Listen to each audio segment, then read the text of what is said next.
All right, everybody, welcome to the Gildre Spotlight podcast. Today we have an exciting guest. Her name is Anika Gakovic.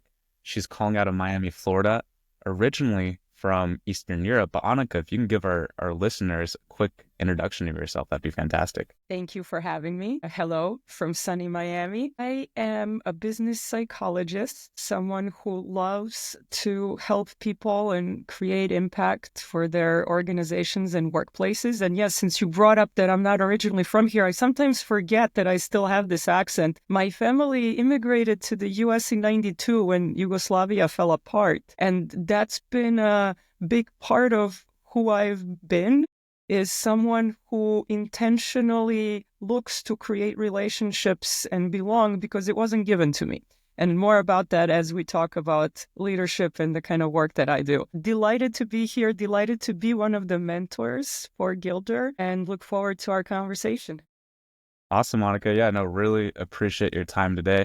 One thing, could you center yourself a little bit in the frame?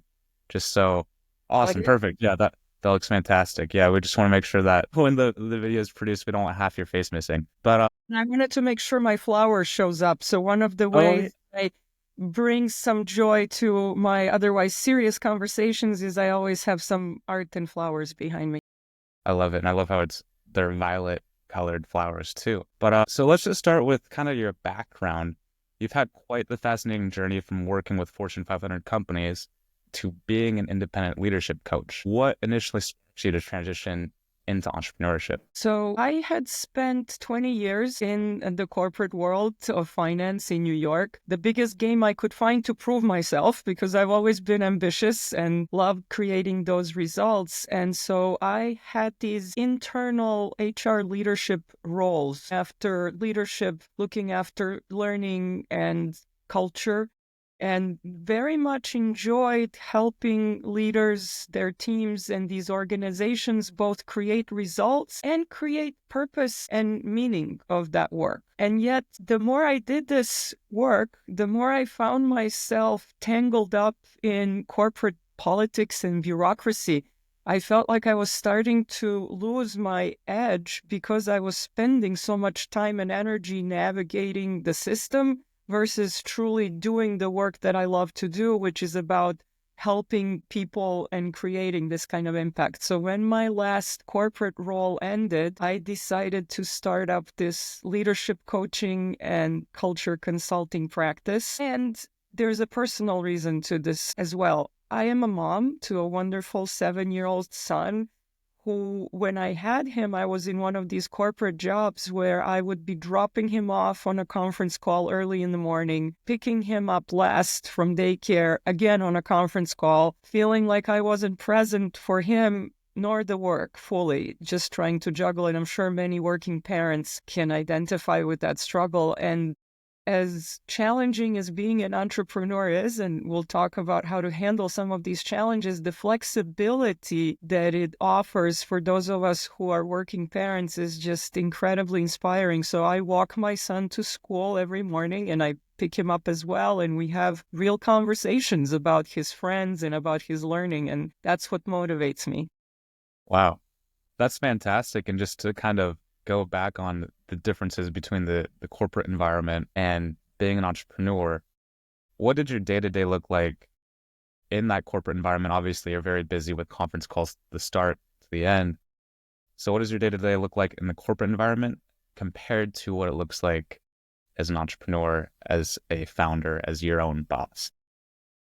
I love that question because the answer is it's tough on both sides. It's about choosing what kind of tough you want. And so, yes, in the corporate world, there are so many meetings and emails and follow-ups, and especially in global jobs, in dealing with different time zones, it's nonstop. Being an entrepreneur is nonstop as well because you want to be responsive to your clients and to the things that are happening in the market. However, I find that I have a bit more latitude in saying, you know what, this is my son's soccer game, and so I'm actually going to be present for that. Or to say I'm not available during school pickup and drop off because that is important to me. So I do find that being intentional around the protecting of those boundaries is important for us as entrepreneurs who also want to be parents or who want to have a life outside of the work. Yeah, and just to kind of go back to early on in your life, obviously, you're not from the United States. How did, growing up in Eastern Europe with all those kind of, I'm not, an expert, but I know there's a lot of political transitions in Eastern Europe, in Central Asia and in that part of the world. How did your upbringing kind of help shape where you're at today?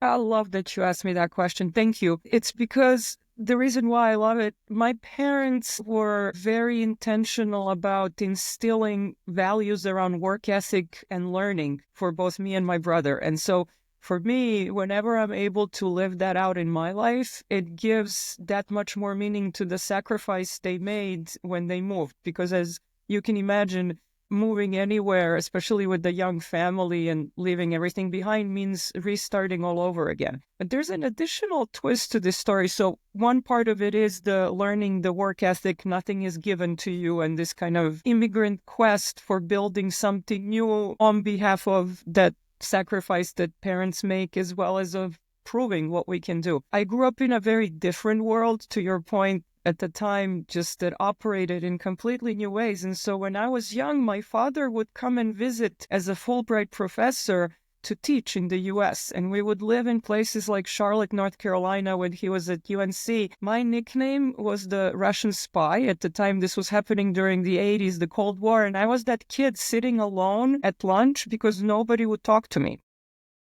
But then guess what I got to be when I went back home? I had a whole other set of social struggles. For example, with my North Carolina English accent, I would get very poor grades because English was taught by British teachers who would have me stand up and say something in class and then say, now kids, that's not how you talk. It was public shaming at its best. So very early on, probably way before it was developmentally appropriate, I had to navigate these situations where my English wasn't working on either side of the ocean, or, for example, that history lessons looked very different explaining world affairs depending on whether you took your history in the US or where I came from. And that gave me an ability to see things from different angles. And that's something that I very much later on used both in my corporate work, where I was very systemic and integration focused in building solutions, whether it was for leaders, their teams, or these organizations. And this is what I very much bring now to my leadership coaching and consulting work, is this ability to look at the kaleidoscope of what is going on for any particular person, as far as their interests, their motivations, their skills, and then what's going on for the situation that they're operating in. Because as we know, this is quite dynamic and the world is changing faster than ever, especially with the arrival of AI.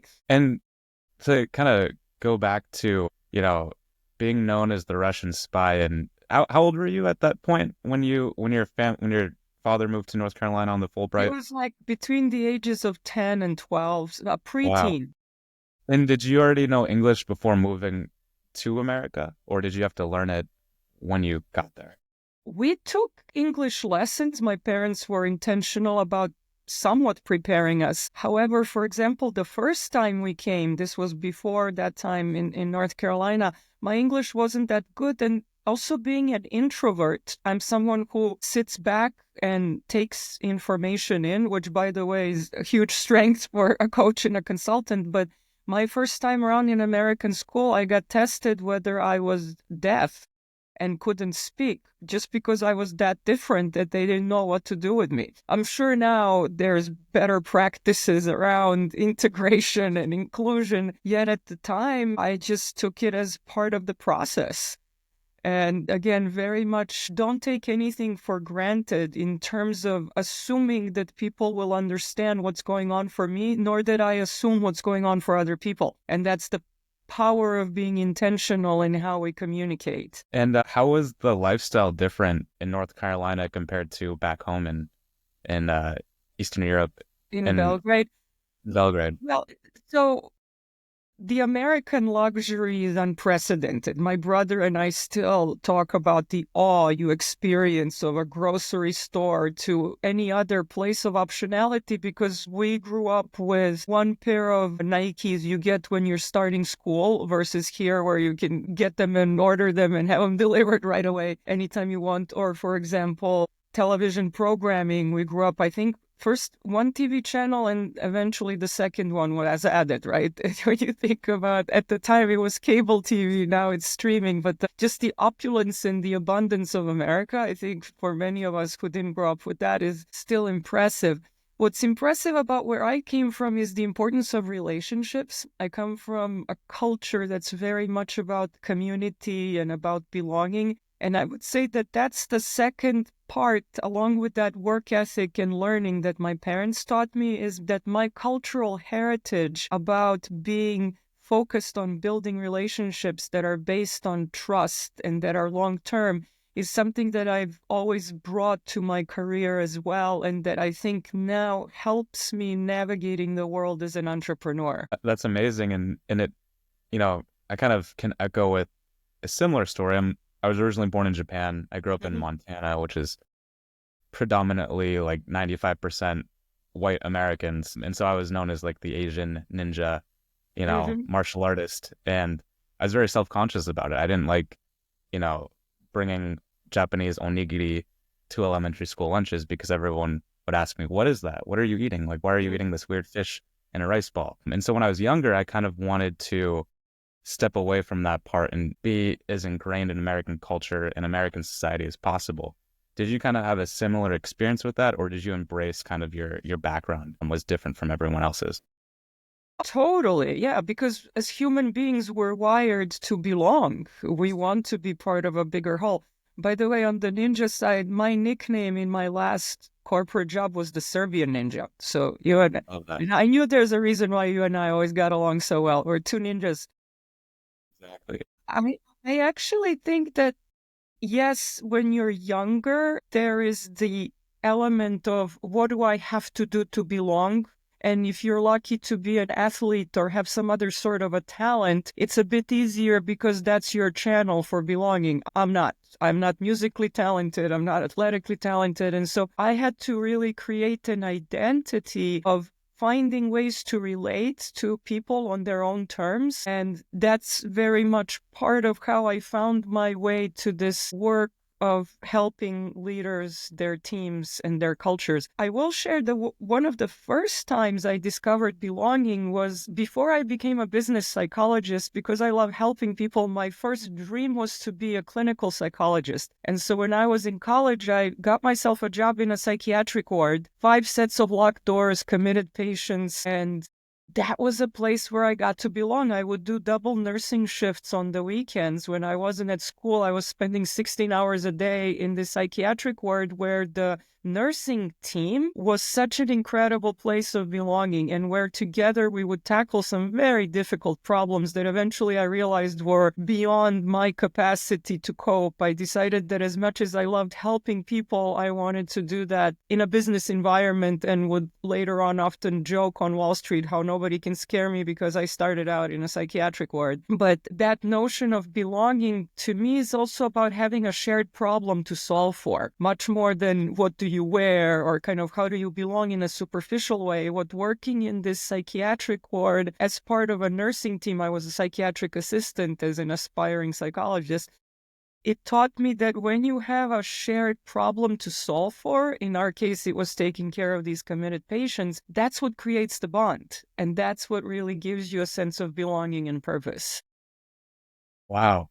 And what originally got you into psychology? So part of it has to do with that story of not getting to belong growing up, between us moving back and forth between Belgrade and the US. And so by default, I was an observer of people and situations. I was not given that kind of belonging. So that was part of the fascination, was wanting to figure out, how does this work? And how do I get to participate? And then The second part is the love of helping people. I've always loved seeing people grow. I believe that's a kind of a fundamental aliveness is when you find ways to get better. And if I can facilitate that for leaders, for their teams, for their organizations, to me, that's a career well spent. It's evident that you really value lifelong learning, continuous growing, being optimal.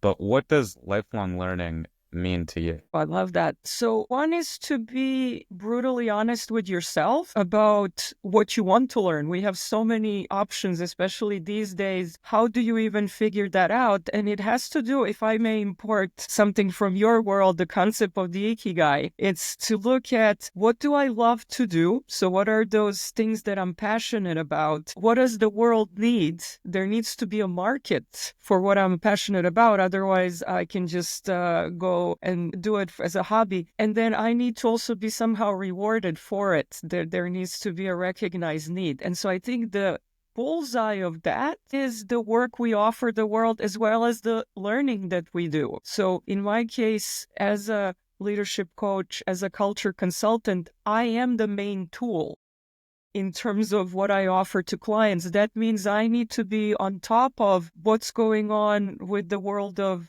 leadership, with the world of business. Now, increasingly, how is AI, for example, a part of all of that, so that the kaleidoscope of what my clients deal with, I can help sit next to them, ask them reflective questions, and help them look at in order to figure out their ways. Second part to my answer for you, too, is that it's equally important to know when your learning is remedial. Sometimes there are gaps we need to fill. So part of the learning is aspirational. It's that bullseye of the ikigai of where we want to play. Other times it's the humility to understand that we actually have something to fix. If you're up for another personal story here, when I started my graduate program, it was quite intimidating. They only take 5 students per year, and I was the youngest. I also happened to be the only girl, and I quickly found out about this cruel habit the older students have, which is to take bets on who's going to drop out, because usually one or people do due to the pressure. And of course, you can imagine all bets were on yours truly over here. So being already achievement oriented and already prone to wanting to prove myself as this immigrant who came here and started building something from not much. I did have my parents and family support. I do have my amazing friends. It is a daunting journey. Well, part of what I couldn't do very well was that the statistics in this program were just grueling. It was an 8 a.m. Monday class, and it was really hard. So I decided to be a part of this homework group where I would borrow some of my homework answers until towards the end of our first year, the situation got to be more and more competitive because of these bets and pressures of who's going to drop out. And I got cut out. They pretty much told me that I wasn't contributing enough to this statistics homework group. And so I found myself now on my own, having already invested debt and effort and time into this graduate school program, and either having to relearn all these difficult statistics that I didn't like or drop out. I decided to relearn from scratch what I had missed out on because I was hustling my way through relationships. And so my second point around learning being sometimes learning involves relearning and or having to pivot and really reconsider why and how we need to know something. In my case, I had to know the statistics in order to complete the program, which, by the way, I was one of the first to complete, so I did not drop out. Maybe that whole entire team also bet against you, or bet that you were going to drop out, so they wanted to kick you out of the group. So then that increased their odds of winning the bet, right?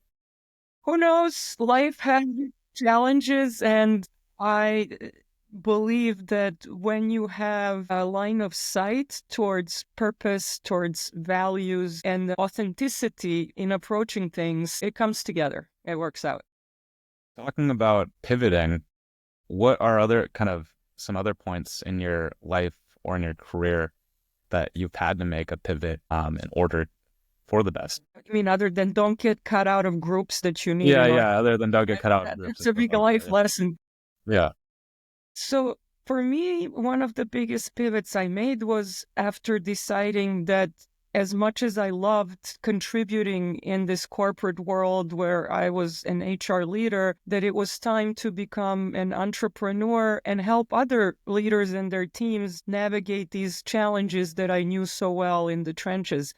And so as I embarked on that journey, there were a couple of very important things that I quickly realized. One was that I needed to learn how to ask for help. As much as I've always been achievement oriented and found a thrill in accomplishing things, I knew that this was so unknown to me that I needed to ask for help. And I've been very lucky to have mentors in my career who have known me, some of them for over 20 years, who now themselves are entrepreneurs as well, and who were very much right there next to me. One of them sent me a checklist for starting your own business and told me I'll need 40 to 50 hours to do that, like very specific. Another one has always been there for me in terms of the mindset and the way in which I approach this work. We have a standing Sunday morning conversation that I will not miss for anything in this world. And so learning to ask for help and to anticipate, well,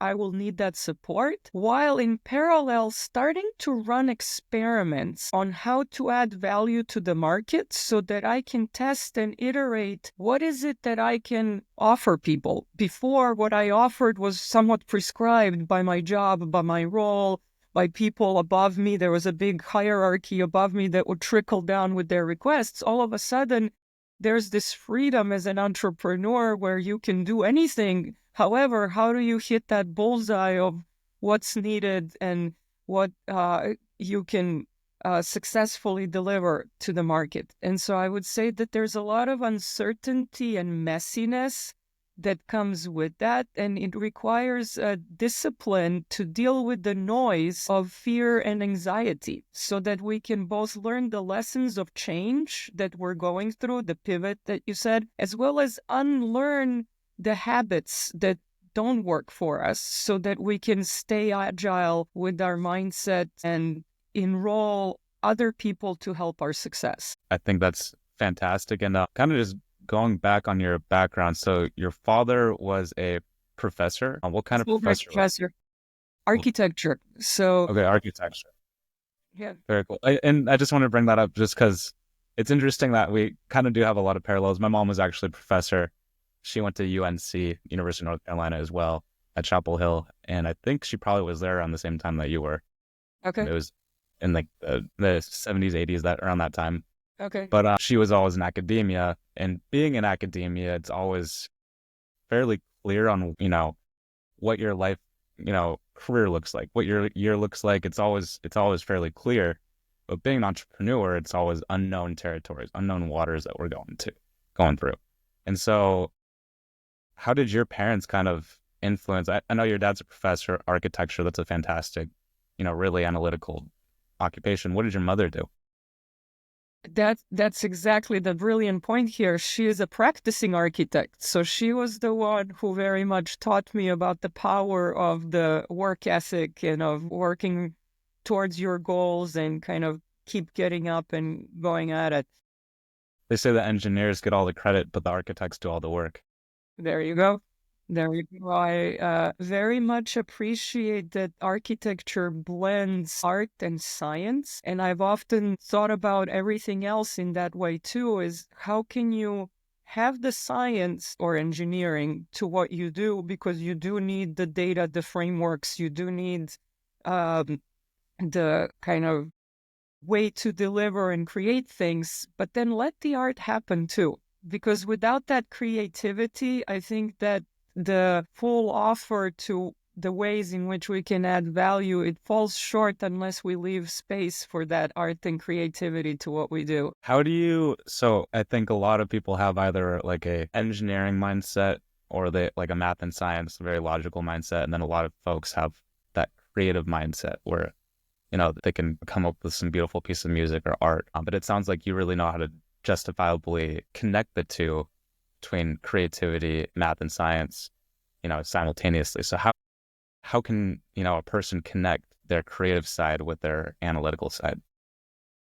Love that question, because it's like anything else, being intentional, that this is a daily practice that needs to be woven into how we spend our time, our energy, and our focus. Here's another way to look at it in terms of some principles of sports psychology, which I often bring into my work, and that is having the more analytical side equals the power of practice and preparation. You need your routines. You need to know what the game plan is. And being prepared and practicing probably is 80 to 90%, if not more, of how you do your best in any given game. However, when it's game time, you can't just fully play out that game plan. You need to be present and observe what's happening so that you can make those adjustments that really win the game. And that's the creative aspect. That's the connecting and being in sync with your team or everyone else that's there to really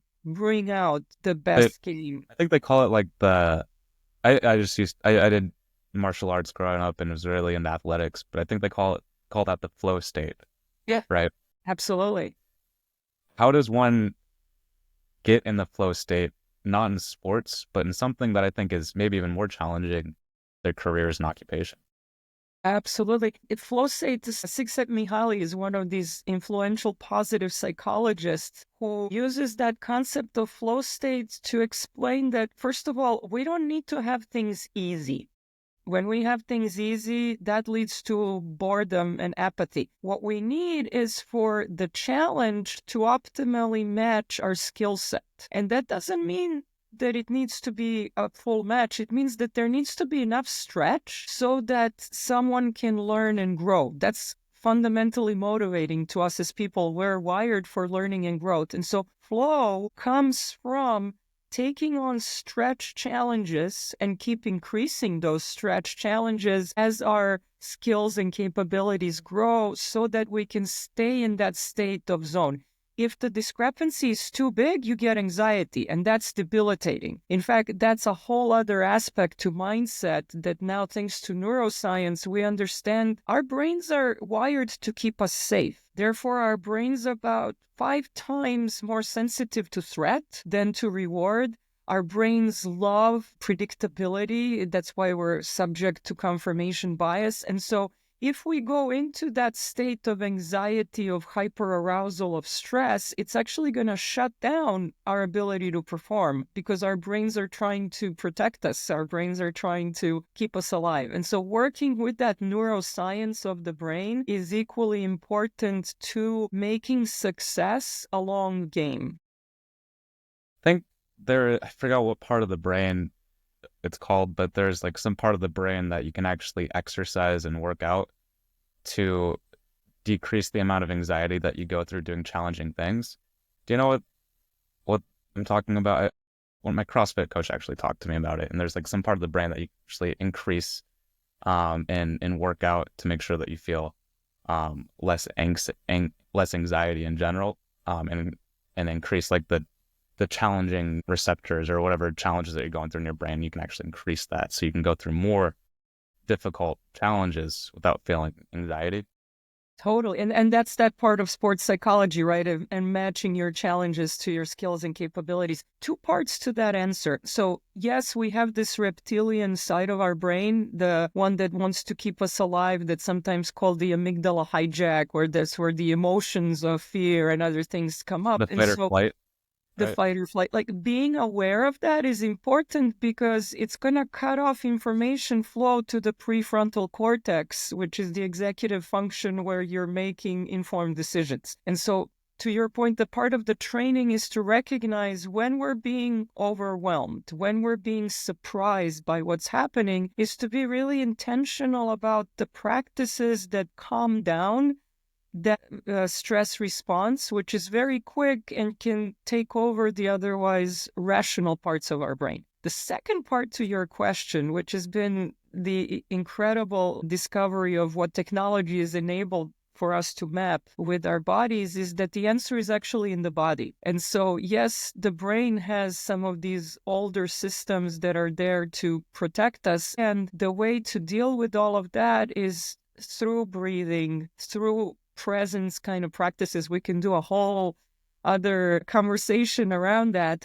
That's where people can take charge of themselves in order to take charge of the situations and the challenges that they're facing. Our bodies are our friends. Working with so many leaders and executives, what are kind of traits or practices that you see in those leaders that keep them optimal almost 100% of their working hours? So a few things come to mind. One is that given the complexity of this world that's changing and transforming with an increasing velocity, being a systems thinker, being someone who can connect the dots and be strategic, but then also shift into operational mode to execute on that strategy, to make things happen. That's a critical element of successful leaders, is to both be able to go up to that strategic level functioning of understanding what's going on, and then quickly go back and forth with operationally driving towards outcomes that matter. Two, given the nature of the world of work being one where employees expect more than ever. In fact, a sad statistics I saw recently, both from Gallup and some other sources, is that satisfaction amongst employees is lower than ever. It may be dropping into the 20s, as is trust in organizations. And so leaders who understand emotional intelligence, who understand being able to create a sense of purpose and belonging, are leaders who are going to be able to rally people to follow them on that strategic and operational journey that they're driving. Because one of the biggest liabilities I've seen for otherwise brilliant leaders is that they found themselves alone with their agenda and lost the system. And the system is not only the people that report up into them, it's all the stakeholders, all the peer relationships, all the outside partnerships they need to manage in order to deliver on those outcomes that matter. And then I would say, broadly speaking, a third element of all of that is managing oneself. It's a demanding job, more demanding than ever, and being intentional with setting boundaries and self-care in considering, where am I investing my time, my energy, my focus, which are those critical resources when you're a leader. Yes, you have your expertise, and yes, you have your business acumen and versions of know-how. However, your ability to consistently deliver and to do so with integrity and with character requires setting those boundaries and practicing the self-care, the inner game. I call it the inner game that helps drive the outer game. I love that. And do you think that employee satisfaction has gone down just because employees now have access to so much more data and information about the company that they're working at? Or is it just because the leadership traits and the qualities of leaders today have declined compared to, 5-10 years ago? I'd say it's a decline. Maybe it's just need to. The earlier point you mentioned about access to information is an important one, because social media has indeed changed forever what employees have access to. And employees can both have access to gaining information about companies as well as sharing their own experience. And that, combined with the pandemic that reset this need around flexibility and people's need for balance and focusing on the outcomes and the contribution of their work versus the kind of traditional face time, I think that's the renegotiation that we're at right now, is that the intelligent worker, now possibly augmented with AI, not possibly, most likely, negotiating that part of how to become a super version of themselves in leveraging all the efficiency and productivity opportunities, also may have more bandwidth to negotiate what is that kind of work experience that they want. For example, traditionally people would switch jobs for compensation, right? Or maybe a promotion.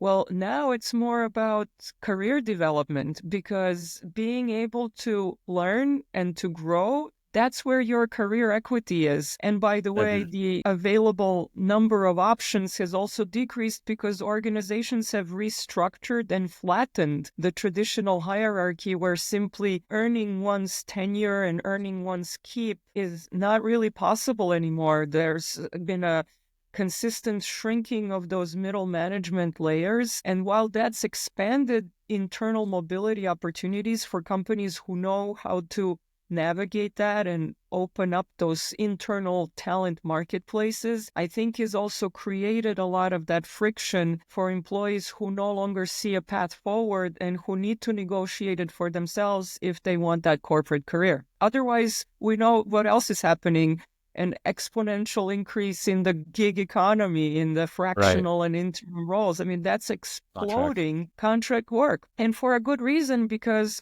then companies do less layoffs too, right? I think it works on both ends. It both gives the flexibility to the intelligent worker to contribute, and it gives more flexibility to a company in terms of their workforce planning.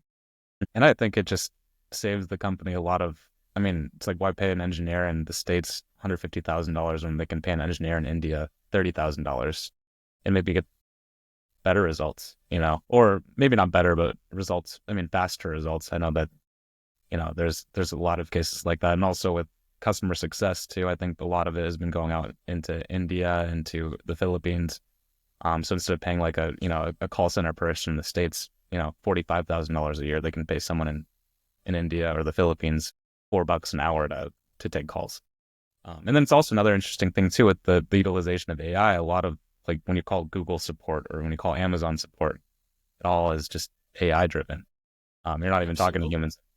So it's kind of interesting seeing the dichotomy of the workforce change with remote work and AI, the combination of those two. Because it saves the money. I mean, it Absolutely. saves the company a lot of money, right? Like I think a lot of, I mean, I don't want to keep using X's, and actually all these big tech companies, Microsoft, Google, Amazon, throughout the pandemic, they realized that there's a lot of weight that needs to be trimmed just because a lot of employees are being underutilized. Absolutely. I mean, we're all going to have to become prompt engineers. It's already, I think, one of the highest demand jobs, and we need to incorporate elements of prompt engineering into what we all do. This is one of the new roles that I'll be starting up this year that I'm so excited about. A former client and friend of mine who I helped over the years in navigating some leadership transitions and organizational transformations that happened with increasing roles, started a new company for the human side of AI adoption. And I'm going to be joining as a people and culture strategist to help through some of those solutionings for companies that are looking for ways to manage the very natural resistance to change that comes with people who, to your point, are threatened with the arrival of AI, or most likely not skilled in how to do some of that prompt engineering required to use it. That's a great segue into, I love that you're going to be working on that. What other things are you focused on this year? Just because it sounds like you have a lot of exciting things coming up. So I will continue to do my leadership coaching work. I love helping leaders get ready for bigger roles, or if they're already in a bigger role, how to be more strategic, how to navigate change and lead people through it. I love when I can combine that leadership coaching work with culture consulting. In fact, one of my other big wins at the end of last year happened when a company decided to engage me internally on both sides. So that's been fascinating because it lets me have a more systemic view of how to both help the leaders that I'm coaching, as well as to help some of the cultural interventions around how to have more open communication and create better cohesion. So that's very much the plan, is to add value through leadership coaching, continue to do the culture consulting work, and where possible, connect the two, because I think that's really in that integrated approach where the value is for the clients. Oh, that's fantastic. Really appreciate you for being on the Gildre Spotlight podcast. One last question. We really love you being in the Gildre community and helping out the next generation of entrepreneurs. But what excites you most about the next generation of leaders and entrepreneurs? I see an even bigger focus on the why. I love that. That motivating power of the why is the core of being an entrepreneur and a founder. And so solving the mission-driven problems and aligning both the why now as the market opportunities with the why me. And the value proposition is what I love helping people with. So excited to continue the mentoring on that front. And then ultimately, it's about fulfilling that human need for purpose, for belonging, for achievement, because we are living at a time when we can want more. And so it's exciting to be a part of that and to be creating better places and spaces for meaningful work. Anika, really appreciate it. What is the best way for our listeners, if they're interested in working with you, to collaborate with you? What's the best way to get in contact and in touch with you?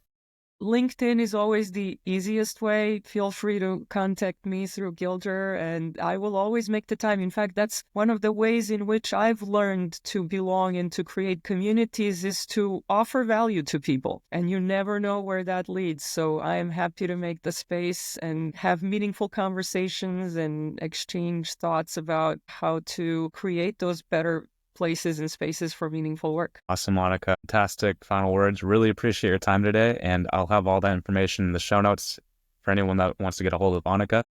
But other than that, everyone have a fantastic rest of your day.